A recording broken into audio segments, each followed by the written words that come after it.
How you doing? It's Luke from lukecurtis.co.uk, and today I'm going to be talking to you about light. But first, I need coffee.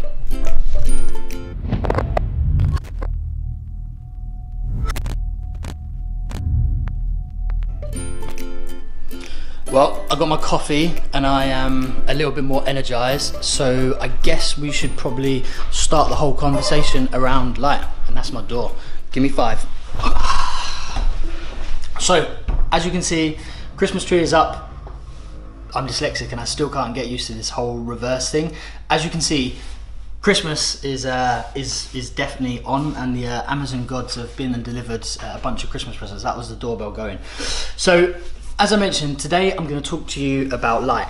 Now, light can be one of those things that scares a lot of photographers, and it can be massively intimidating. One, because it can be super technical, and two, because not many people really like to share what's going down with light, and whether that's to keep things to themselves or, you know, they just don't like sharing best practice. I personally feel that sharing best practices is always the best way to go.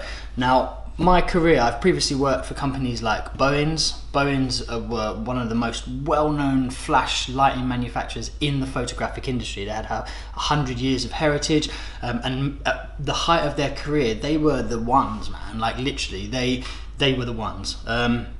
I've also had time working for Rotolight, who are an LED manufacturer. So the difference between the two technologies, obviously flash tubes, this is an explosion inside a glass chamber, and then you have LEDs, which is basically using semiconductors to efficiently produce light, because with a flash, you lose 60% of the energy. So what I wanted to do is talk to you about light today. Now, with light in particular, so I don't know if you noticed, but every time I move in and out of focus, my hat is basically adjusting the focus. So it might be better to do this, and then the peak won't pop the camera off. So in terms of talking about light, I have 5 principles that I tend to follow all of the time, and as long as you follow these principles within reason, you'll have an understanding of how light will work and how you can best use it to your creative ability when you're using it effectively, whether it's in video or whether it's in photo. Right, I have adjusted the autofocus now. I was doing it by zone as opposed to wide, and that's always going to cause a bit of mishap, especially if you're just on the fringes of the zone. And what I was finding is the peak of my hat was just on the outside and my face was on the inside. So every time it came in and out, it was refocusing on my face, and I just thought it was spoiling the video. So I've adjusted that now and we're all good to go. So as I was saying, there are 5 points I tend to follow and I tend to use when it comes to making use of light. I've got them written down in front of me because, as I said, I am dyslexic and my memory is like a sieve. So it helps for me to track this video and sort of give you a guide through. Cool. So the first thing I would like to speak about with light, and the first rule that I tend to follow, and this is quite a simple rule. Now, you can get really deep into it and start looking at super physics and things like that, and you can argue the odds and say, no, what you're saying, Luke, is not true. And to a certain degree, yes. Probably not going to argue with Brian Cox over it, but in principle, the first rule is light only travels in straight line. Of course, there are exceptions to this. So when light is in the process of reflecting, that isn't a straight line. We know that. So yes, it travels in straight lines. No, it doesn't travel in straight lines. Stars are very long way away. The light over time slowly bends and can bend around planets. So all the geeks out there that want to troll me and say, no, Luke, light does not travel in straight lines, I agree with you. But for this demonstration, for the usage of light in small proximity in terms of flash and video, the first rule that I will go by is light can only travel in straight lines. Now, that's super useful for photographers, and it's super useful because it's controllable. If it can only go in straight lines, well, it's pretty given where you send it and where it comes back from, which is great. So to give you an example of that, really simple, what I've got in front of me is I have a little grid.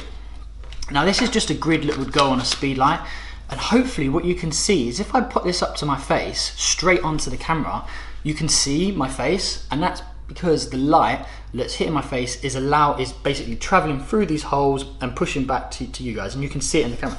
That's fantastic. Now, because it's a grid and they're tubular holes, as I slowly start to turn, what you'll notice is you'll stop to see my face. The light can no longer pass through it. Therefore, you stop seeing my face. And sort of to the other side, you'll get an idea. And the only reason that's possible is because the light can't bend around it. It can only pass physically through it because it can only travel in straight lines. Makes it super useful for when you're utilizing it in terms of flash photography. So say for instance, I wanted to use the Rembrandt style of photography, and that's mainly using one light and a reflector. And traditionally you could use the sunlight and a reflector to do it. You would use the sunlight or your speed light or your flashlight as the key light effectively. As that comes in from one side of your subject and lights one side of their face, the light can't, the rest of the light that's spilling over and around the face can't travel directly through the face, of course, so it exposes that area.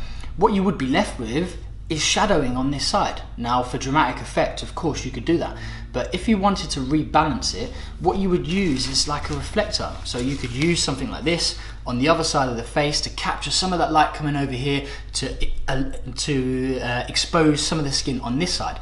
And the reason it can do that is because the light is traveling from this direction. Some of it partially hits my face, some of it scatters past, hits this surface and bounces back in different directions because it's a large surface area and it's matte and illuminates this side of my face. And that's because light travels in a straight line. A really good way, an analogy for me to remember this is consider like a garden hose. Now imagine you're out with your friends, it's the height of summer, and someone gets hold of the garden hose and they start squirting people, okay?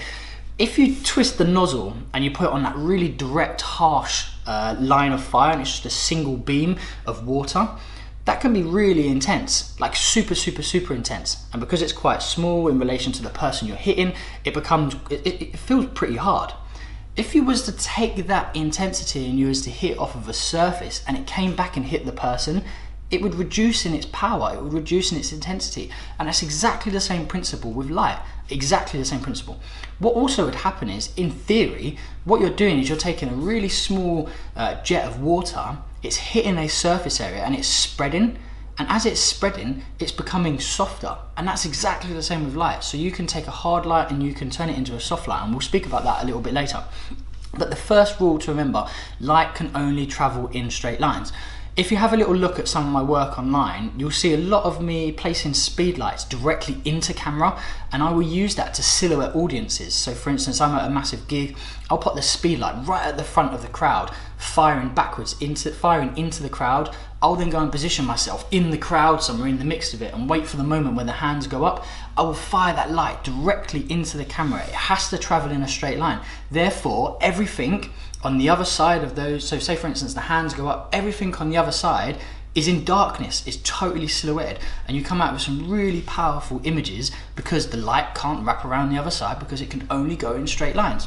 Cool, I think I've milked that one enough. I don't know how many times I said light goes in straight lines, but I think it was quite a fair few times. The second point is differentiating soft light and hard light. Now, there are other variants of light, and I won't go too technical into those because you have diffuse light and you have spectral light. Now, I can briefly touch on those, but I don't want to make it too complex. Just start with these 5 rules and then we'll go into the rest of it later. So soft light. What is soft light?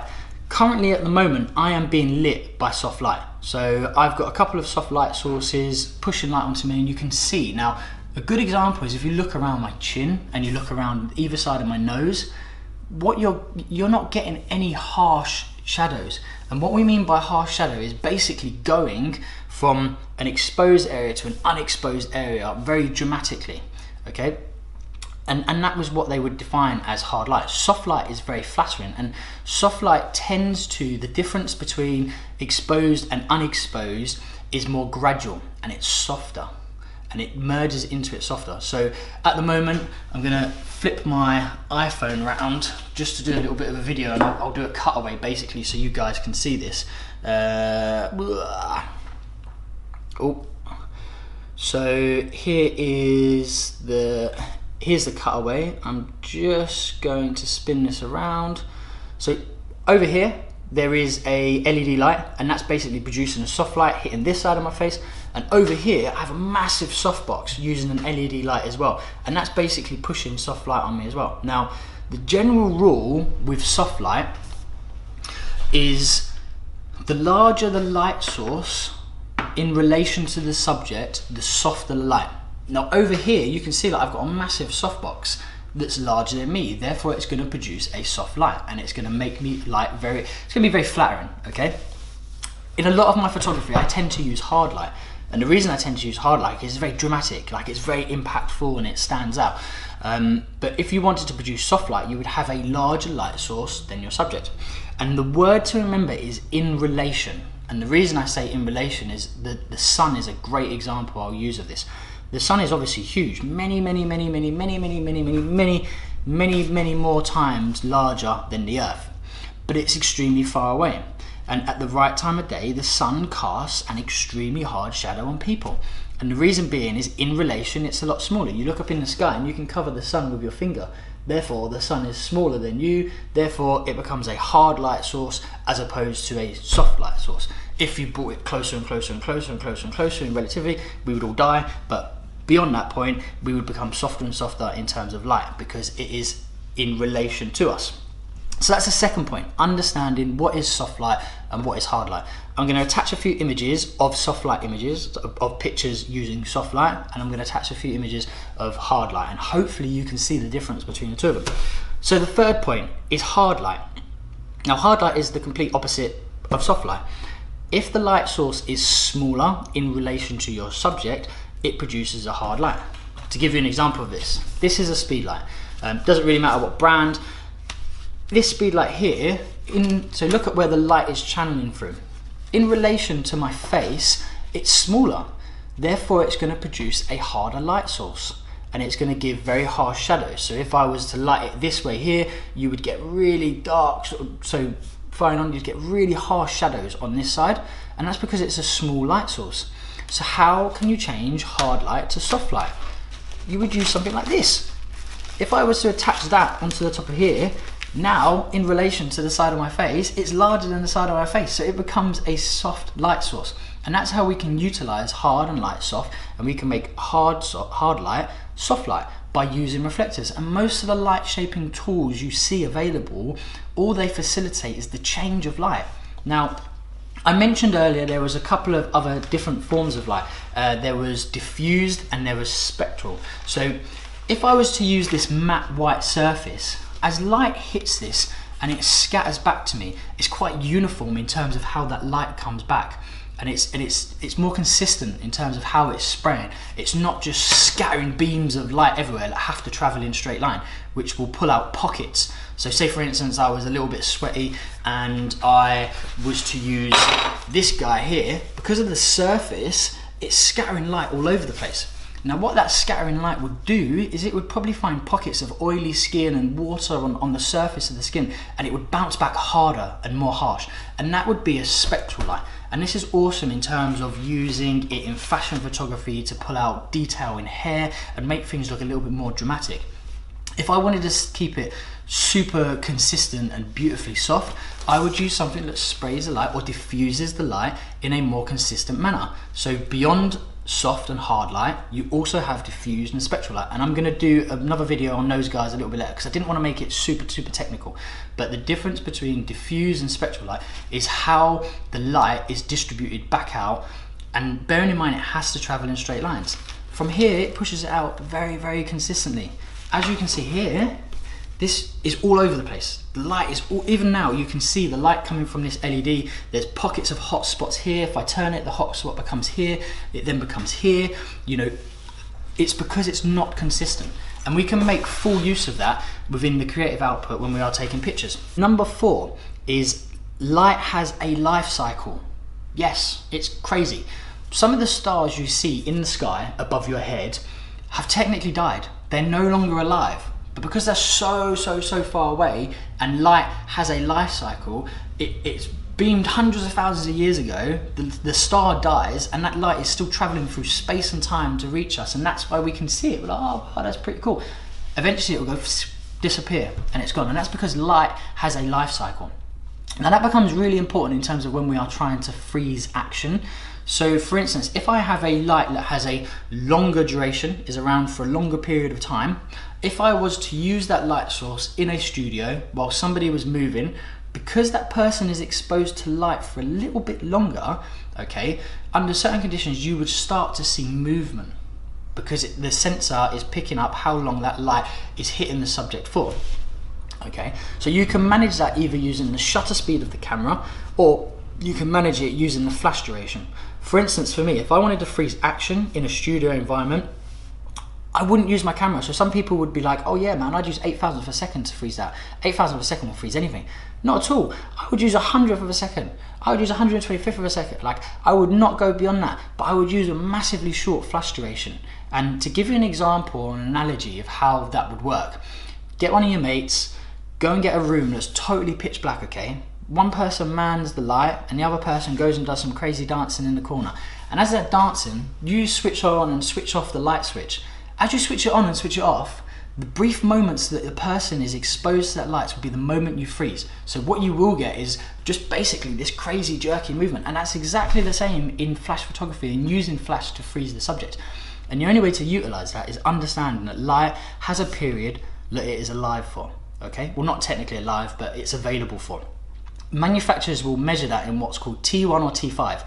Now, the manufacturer decides which method to use based on which one makes their products look better, but short flash durations are designed for freeze and action. Okay, so that's one point to remember. Super technical, and I'm going to do another video going into it a little bit later, but very, very useful to understand, especially when we're thinking about, okay, light travels in straight lines, but it's only available for this amount of time, and I want it to be spectral, but I also want it to be diffused. How do I take all these things together to get the creative output that I'm looking for?